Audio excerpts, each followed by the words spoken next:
किसी आश्रम में एक साधु रहता था। काफ़ी सालों से वह इसी आश्रम में रह रहा था।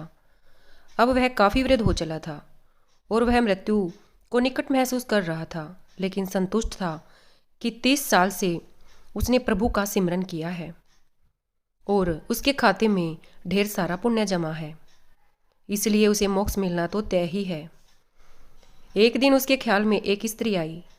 स्त्री ने साधु से कहा, अपने एक दिन के पुण्य मुझे दे दो और एक दिन के पाप तुम वरण कर लो। इतना कहकर स्त्री लोप हो गई। साधु बहुत बेचैन हुआ कि इतने बरस तो स्त्री ख्याल में ना आई। अब जब अंत नज़दीक है तो स्त्री ख्याल में आने लगी। फिर उसने ख्याल झटक दिया और प्रभु सिमरन में बैठ गया। स्त्री फिर से ख्याल में आई। उसने फिर से कहा कि एक दिन का पुण्य मुझे दे दो और मेरा एक दिन का पाप तुम वरण कर लो। इस बार साधु ने स्त्री को पहचानने की कोशिश की, लेकिन स्त्री का चेहरा बहुत धुंधला था। साधु से पहचाना नहीं गया। साधु अब चिंतित हो उठा कि एक दिन का पुण्य लेकर यह स्त्री क्या करेगी। हो न हो ये स्त्री कष्ट में है, लेकिन गुरुजी ने कहा हुआ है कि आपके पुण्य ही आपकी असल पूंजी हैं। यह किसी को कभी मत दे बैठना, और इतनी मुश्किल से पुण्यों की कमाई होती है, यह भी दे बैठे तो मोक्ष तो गया। हो न हो ये मुझे मोक्ष से हटाने की कोई साजिश है। साधु ने अपने गुरु के आगे अपनी चिंता जाहिर की। गुरु ने साधु को डांटा, मेरी शिक्षा का कोई असर नहीं तुझ पर। पुण्य किसी को नहीं देने होते, यही आपकी असली कमाई है। साधु ने गुरु जी को सत्य वचन कहा और फिर से प्रभु सिमरन में बैठ गया। स्त्री फिर से ख्याल में आ गई। बोली, तुम्हारा गुरु अपूर्ण है, इसे ज्ञान ही नहीं है। तुम तो आसक्ति छोड़ने का दम भरते हो। बीवी बच्चे दीन दुनिया छोड़कर तुम इस अभिमान में हो कि तुमने आसक्ति छोड़ दी है। तुमने और तुम्हारे गुरु ने तो आसक्ति को और जोर से पकड़ लिया है। किसी जरूरतमंद की मदद तक का चरित्र नहीं रहा तुम्हारा तो। साधु बहुत परेशान हो गया। वह फिर से गुरु के पास गया, स्त्री की बात बताई। गुरु ने फिर से साधु को डांटा। गुरु पर संदेह करवा कर वह तुम्हें पाप में धकेल रही है। जरूर कोई बुरी आत्मा तुम्हारे पीछे पड़ गई है। साधु अब कहाँ जाए। वह वापस लौट आया और फिर से प्रभु सिमरन में बैठ गया। स्त्री फिर ख्याल में आई। उसने फिर कहा, इतने साल तक अध्यात्म में रहकर तुम गुलाम भी बन गए हो। इतने साल के अध्ययन में तुम्हारा स्वतंत्र मन तक नहीं बन पाया। गुरु के सीमित ज्ञान में उलझ कर रह गई हो। मैं अब फिर कह रही हूँ, मुझे एक दिन का पुण्य दे दो और मेरा एक दिन का पाप वरण कर लो। मुझे किसी को मोक्ष दिलवाना है, यही प्रभु इच्छा है। साधु को अपनी अल्पज्ञता पर बहुत ग्लानि हुई। संत मत कहता है कि पुण्य किसी को मत दो, और धर्म कहता है कि जरूरतमंद की मदद करो। यहाँ तो फंस गया। गुरु भी कोई राह नहीं दे रहे, लेकिन स्त्री मोक्ष किसको दिलवाना चाहती है। साधु को एक युक्ति सूझी। जब कोई राह न दिखे तो प्रभु से तार जोड़ो, प्रभु से राह जानो, प्रभु से ही पूछ लो कि उसकी रजा क्या है। उसने प्रभु से उपाय पूछा। आकाशवाणी हुई। वाणी ने पूछा, पहले तो तुम ही बताओ कि तुम कौन से पुण्य परित्राह रहे हो। साधु बोला, मैंने 30 साल प्रभु स्मरण किया है। 30 साल में भिक्षा मांग कर रह रहा हूँ। कुछ संचय नहीं किया, त्याग को ही जीवन माना है। पत्नी बच्चे सब त्याग दिया। वाणी ने कहा, तुमने 30 बरस कोई उपयोगी काम किया नहीं, कोई रचनात्मक काम नहीं किया। दूसरों का कमाया और बनाया हुआ ही खाया है। राम राम, ओम नमः शिवाय, जय माता की जपने से पुण्य कैसे इकट्ठा होते हैं मुझे तो नहीं पता। तुम डॉलर डॉलर रुपया रुपया जपते रहो तो क्या तुम्हारा बैंक खाता भर जाएगा?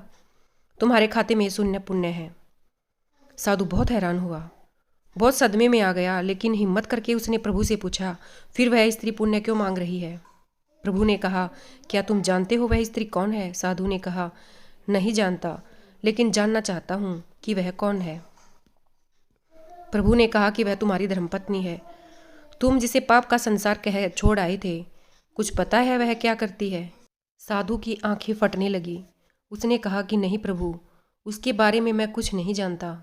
प्रभु ने कहा, तो सुनो।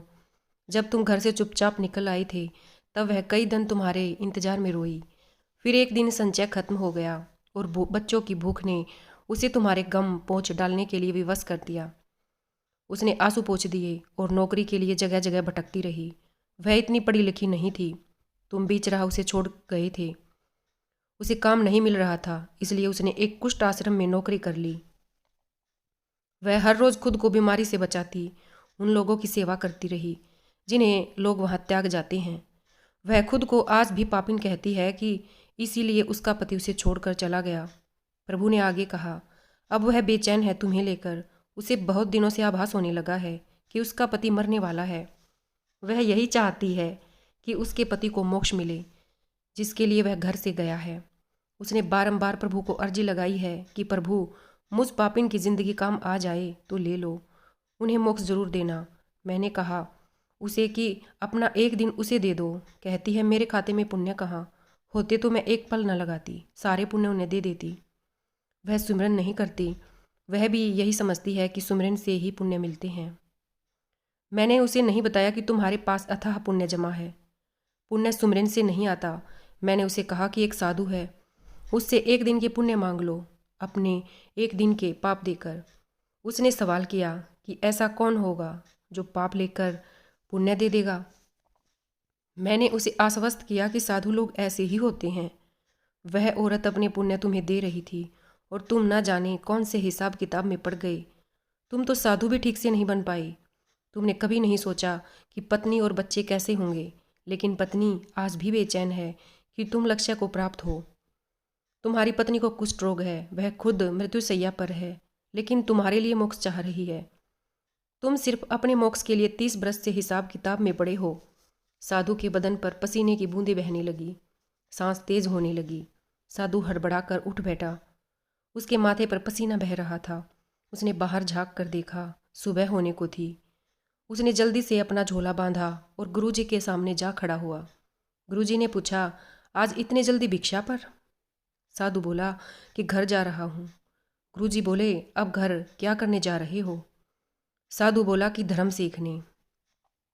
धर्म केवल वह नहीं है कि मंदिरों की घंटी बजाएं, घंटों पूजा करें, मस्जिदों में जाकर नमाज पढ़ें, गिरजाघरों में जाकर प्रार्थना करें, गुरु ग्रंथ साहब का पाठ करें।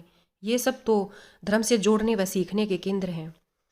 असली धर्म तो वह है किसी भूखे को खाना खिलाएं, किसी अंधे को सड़क पार कराएं, किसी ज़रूरतमंद की सहायता करें, किसी बीमार असहाय का इलाज कराएं, किसी छात्र की पढ़ने में सहायता करें। यही असली धर्म है, यही असली पुण्य है। पूजा पाठ दिखावा करने से आपके पुण्य नहीं बढ़ेंगे। किसी की सच्ची मदद करेंगे तभी आपके वास्तविक पुण्य का खाता बढ़ेगा।